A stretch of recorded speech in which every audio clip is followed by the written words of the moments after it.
Alright, Shamu, we're back. Part 16. Still going over the Temple of Set because there is much more to dig into here, as the temple was a wildly diverse and in-depth system.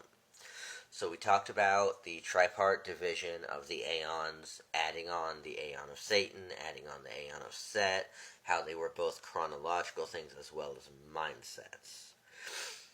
So, Aquino also wrote on the idea of white magic, magic that was not for self-deification.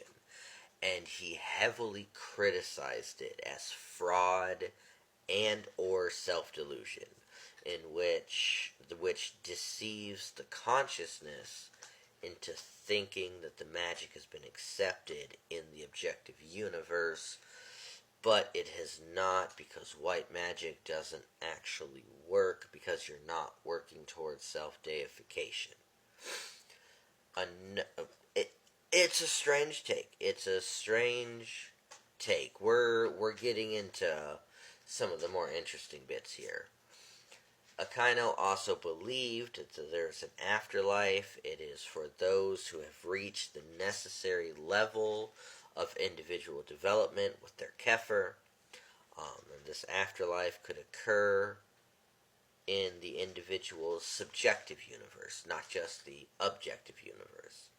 But those who are unable to reach a high enough level of individual development will not go to an afterlife. They will instead dissolve into non-existence the very second the physical body dies. So if you're not doing what the Temple of Set's doing, there is no afterlife for you, because Set is the only God. This is the founding things in the Temple of Set. Now, we're going to get into, and again, this is not to bash anybody. There's a cattail going through the... This is not to bash anybody's beliefs. This is, like I have said, setting a historical precedent and a chronology of this and examining these steps on the path. So we're going to get into where there's a little bit of hiccups with the Temple of Set. So in Egyptian pharaonic religion, Set is a very complex god.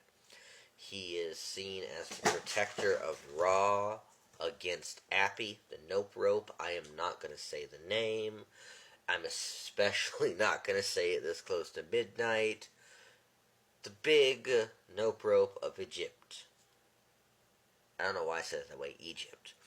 Set is supposed to protect Ra against that.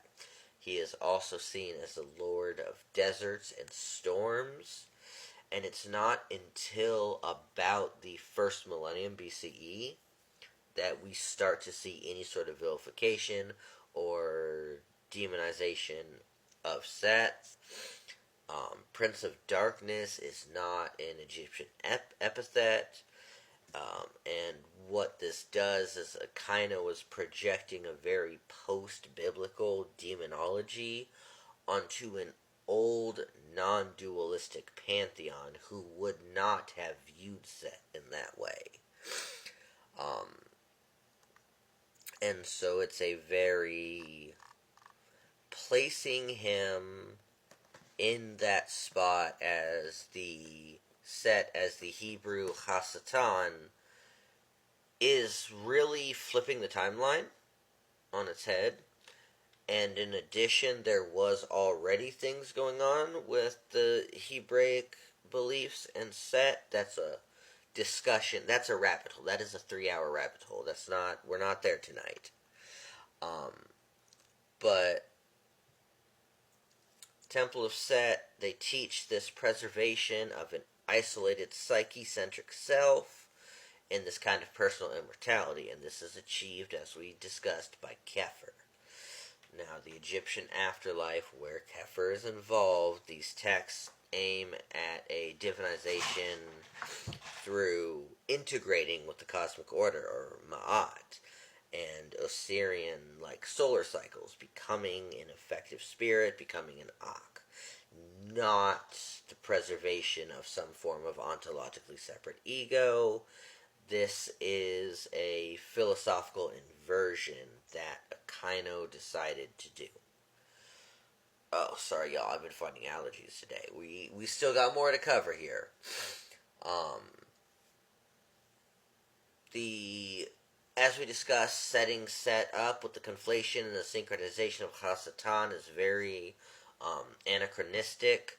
There was syncretization was set with the Greeks, who equated him with Typhon, the 100 names of Set Typhon from the PGM, etc., etc.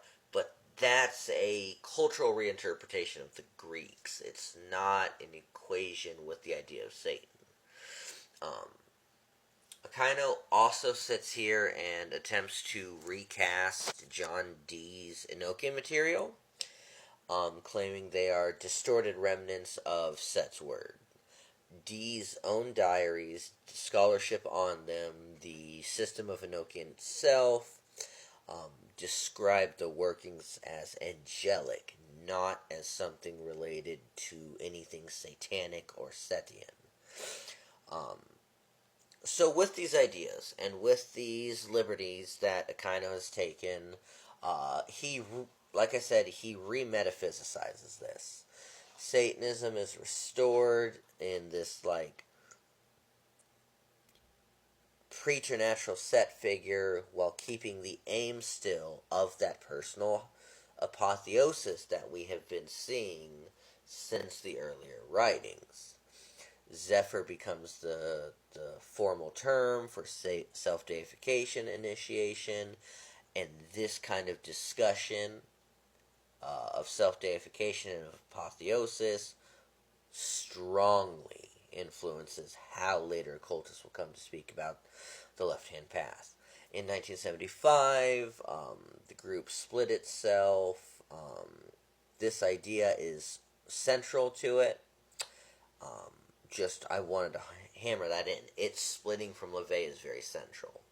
Now we are going to get into the less savory aspects of Aquino himself.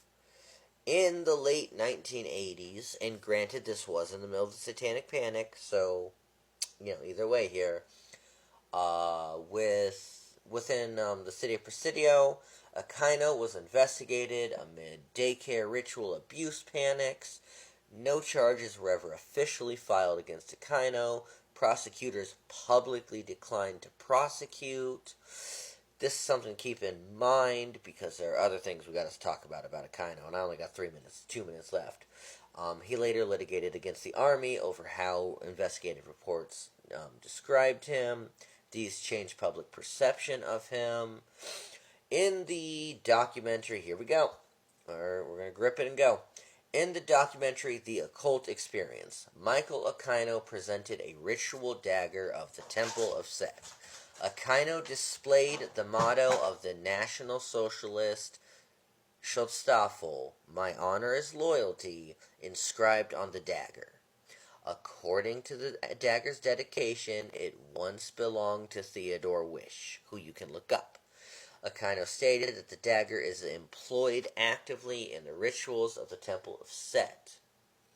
Aquino declared in the documentary that he had visited Wolfsburg, the ritual chambers established during the National Socialist era. He noted had been preserved within the castle. He went there, he did a satanic ritual.